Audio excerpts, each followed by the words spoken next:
나이다. 아멘. 우리 잠깐만 이거 공부하도록 하겠습니다.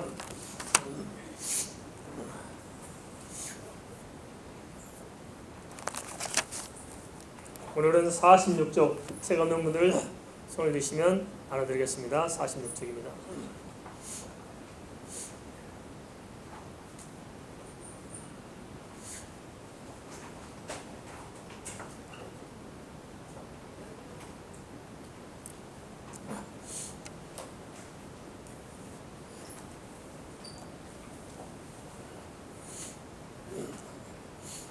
46쪽 오늘 성부 하나님은 누구신가를 보도록 하겠습니다. 하나님은 인격체십니다. 인격체시기 때문에 그 이름이 있습니다. 하나님의 이름의 제일 이름은 여호와시고 하나님 제일 중요한 부분 이름의 문제입니다. 왜냐? 이름이 중요하냐? 모든 우상들은 말씀드린 대로 사람이 이름을 붙여줍니다. 너는 무슨 신이다. 너는 무슨 신이다. 사람 이름을 붙여주지만은 여호와라는 이름은 하나님이 스스로 말씀해 주셨어요. 사람이 붙였어요. 하나님께서 스스로 말씀해 주셨기 때문에 그 의미가 있다는 것입니다. 그걸 우리가 잘 알 필요가 있습니다. 그런데 우리가 좀 한 가지 좀 짚고 넘어갔으면 좋겠습니다. 여호와가 맞을까요? 야훼가 맞을까요? 발음이 다르죠. 네. 밑에 모음에 대해서 이제 원래 히브리 모음을 뺐습니다. 나중에 이제 모음을 붙인 거거든요.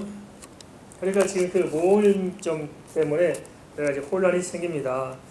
그래서 한국에 어떤 분들은 야훼 하나님이라고 기도하는 거 들어보셨죠? 야훼 하나님.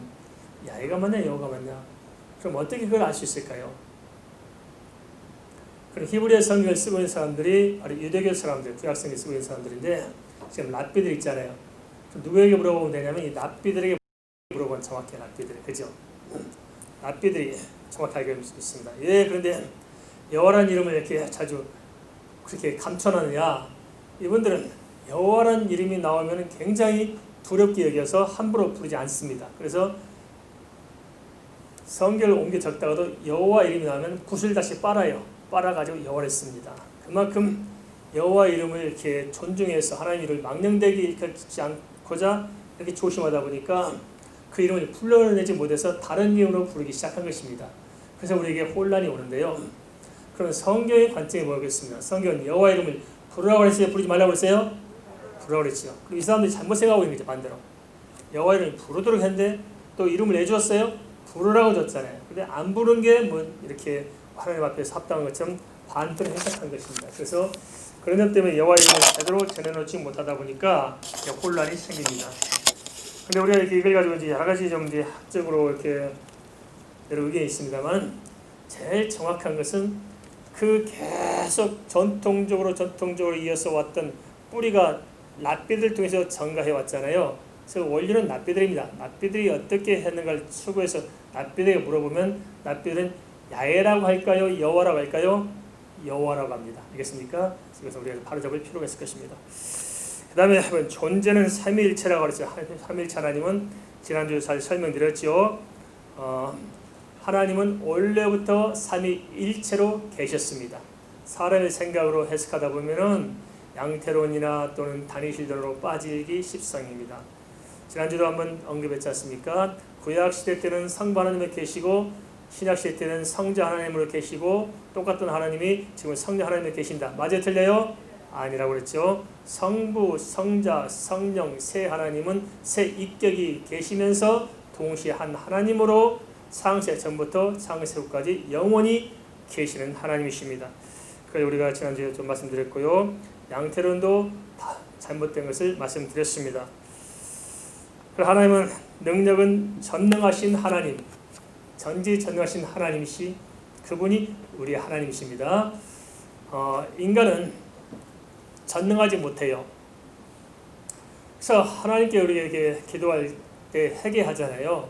우리 회개한 것에 대해서 하나님께서 기억하실까요? 기억 못하실까요? 우리 하나님께 죄를 회개했어요. 회개한 죄를 하나님 기억하실까요? 기억하지 못하실까요?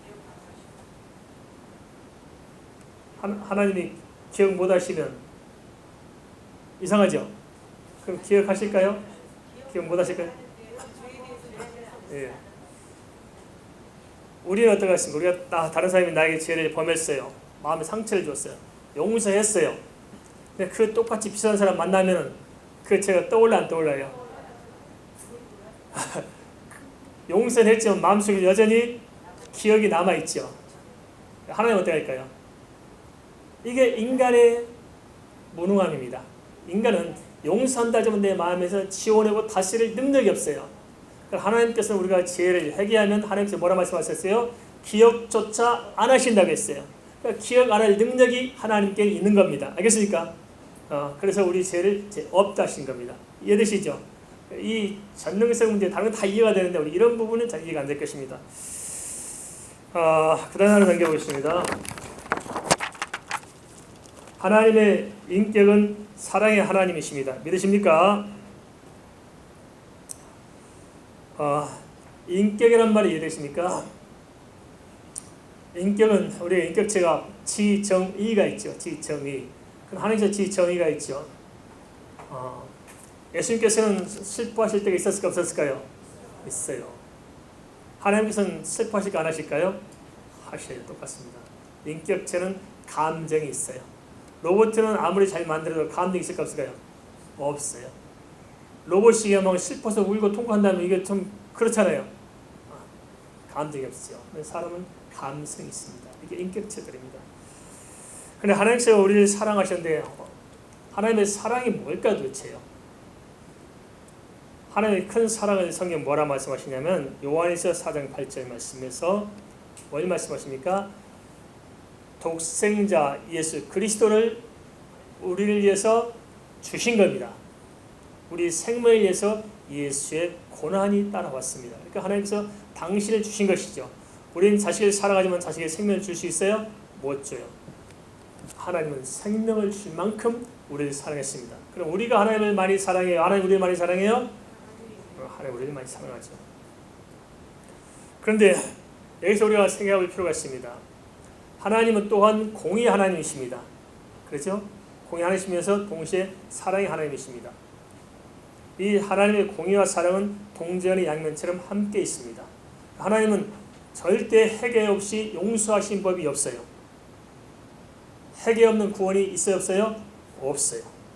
이 하나님의 공의입니다. 하나님의 말씀은 하나님께서 1.1획도 버리지 않고 그대로 성취하신 하나님의 절대 공의를 말씀하십니다. 그래서 절대 하나님의 공의 앞에 인간은 절대 죄인이기 때문에 절대 심판만 있는 것입니다.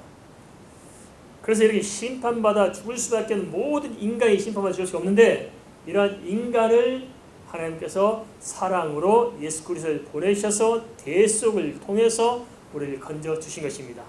그래서 하나님의 공의가 없이는 하나님의 사랑이 이해가 안 되고 하나님의 사랑이 없이는 하나님의 공의가 이해가 안 됩니다. 그러니 하나님의 공의와 사랑이 또 인간의 모든 것이 구원이 동시적으로 일어나는 사건이 있습니다. 그게 뭐냐? 십자가 사건입니다. 십자가 사건은 철저히 모든 인류의 죄를 대속하는 택한 백성의 죄를 대속하는 예수 그리스도를 통해서 대속하는 철저한 형틀이었습니다. 이해되시죠? 그 모든 하나님의 공의를 실현한 것이 바로 십자가였던 거예요. 잔혹하고 처참하고 그 죄악이 얼마나 무서운 대가인가를 완벽하게 보여준 것이 십자가였습니다. 그런데 십자가 사랑이냐? 그 모든 고난을 통해서 우리를 구원해 주신 것이기 때문에 십자가는 사랑인 것입니다. 이해되십니까? 그런데 이제 마지막 심판 때가 다가옵니다. 그럼 어떻게 될까요? 하나님의 공의와 하나님의 사랑 앞에 서게 돼요, 우리는. 그런데 입장이 달라요. 어떤 입장이 다르냐? 하나님의 자녀된 자와 선택받은 하나님의 백성과 선택받지 못하는 불신자가 하나님을 대할 때 하나님은 똑같은 한 분이세요. 그죠? 똑같은 한 분, 여호와 하나님. 똑같은 한 분이신데 이 사람에 따라 하나님을 보는 관점이 같을까 틀릴까요? 틀려요. 우리 구원받은 백성들이 생각할 때 하나님은 사랑의 하나님이에요. 그죠? 나 같은 죄인을 구원하신 사랑의 하나님으로 보여요.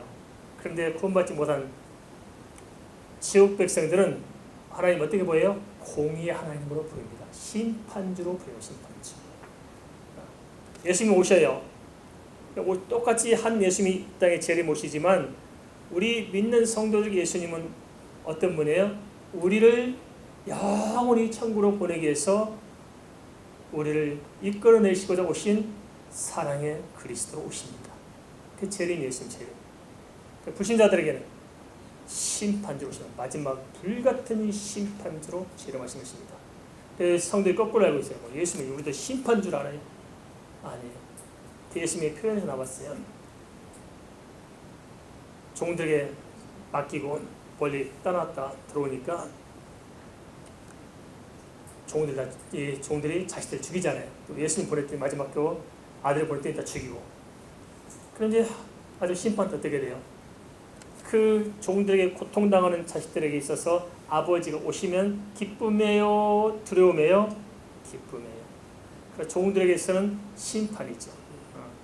그래서 하나님은 똑같은 하나님이시고 성령은 똑같은 성령이시고 예수님은 똑같은 예수님이신데 사람에 따라 하나님의 이해가 달라진다. 그래서 우리도 그렇습니다. 똑같이 하나님의 백성들이지만은 우리가 믿음이 성장하고 영적으로 깊어지고 하나님의 말씀을 이해 깊이가 깊어지냐 옅으냐에 따라서 하나님을 이해하는 폭과 깊이가 달라지는 것입니다.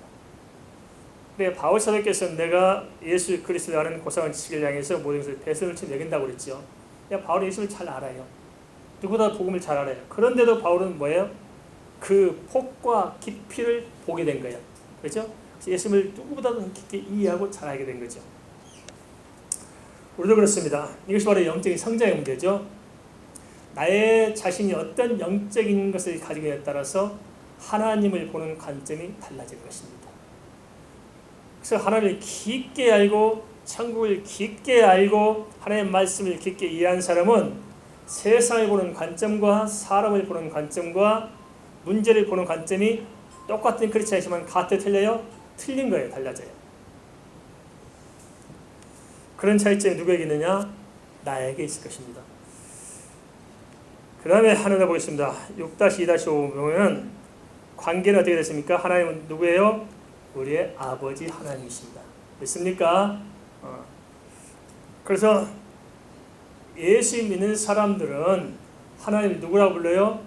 아버지라고 불러요. 우리 집 애들은 소매나 소이나 사내가 저래가 아저씨라고 부릅니다. 제가 혼자 갈랍니다. 그 주손 놈들아, 니들 진짜 주제파게 잘하고 산다고 이렇게 합니다. 농담으로 아저씨라고 부르죠. 집하면 안 된다는 거지. 아저씨하고 부르고 이렇게. 하나님 우리 아저씨입니까? 아버지입니까? 아버지입니다. 그래서 참 이게 엄청난 사건입니다. 하나님은 온 우주 만물을 창조하셨어요. 그리고 인간의 모든 생사를 운행하세요. 그런데 그 하나님이 예수 그리스도를 통해서 우리를 자녀 삼아 주셨습니다. 예수님만 이 땅에 오셔서 하나님의 아들이라 일컬음 받은 것이 아니고 우리 영원히 우리의 신분이 하나님의 자녀로 살게 하신 것입니다. 이게 중요합니다. 한 번 더 언급하겠습니다. 종이냐 자녀냐, 종이냐 자녀냐, 자꾸 이게 우리가 혼란을 겪습니다. 그래, 우리는 하나님과 우리의 관계에서는 우리가 종이에요, 자녀예요? 자녀가 맞습니다. 알겠습니다. 하나님과 우리의 관계에서는 신분상 우리는 하나님의 자녀가 맞습니다. 모든 구원받은 성도들은 하나님의 자녀입니다. 왜 주의 종이라 하느냐? 그것은 사역적인 측면에서 우리가 주의 일을 맡은 종 같은 신분에서 일하겠습니다 해서 주의 종으로 고백하는 것입니다. 말하자면 아버지가 그룹의 회장일 경우 아들이 회사에 가서 부장을 맡았다면 직장에선 아버지는 나의 그룹 대표 회장님이시고 나는 아버지의 부장 사원이잖아요. 그렇지만 신분상 아버지와 나는 사장하고 부장 관계예요? 아니면 부자지간 관계예요? 부자지간 관계입니다. 그걸 우리가 이해했으면 좋겠다 싶습니다. 오늘은 이만 하겠습니다. 그죠? 이만 하고 마치겠습니다.